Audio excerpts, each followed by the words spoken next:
दाहोद के गरबाड़ा से ये खबर सामने आ रही है, जहां पर रात के दौरान पुलिस की ओर से कॉम्बिंग और वाहनों का चेकिंग किया गया था।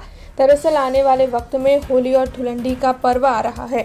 तब आने वाले त्योहारों के मद्देनजर दाहोद जिला पुलिस बड़ा डॉक्टर राजदीप सिंह ज़ाला की सूचना के मुताबिक डीवाईएसपी जगदीश भंडारी के नेतृत्व में दाहोद जिला पुलिस की ओर से गरबाड़ा इलाके में रात के दौरान वाहन चेकिंग और कॉम्बिंग किया गया। संदिग्ध दिखने वाले वाहनों को खासकर रोककर उनकी जांच चलाई गई। साथ ही ट्रैफिक नियमों का उल्लंघन करने वाले सभी को रोककर भी उन पर कार्रवाई की गई।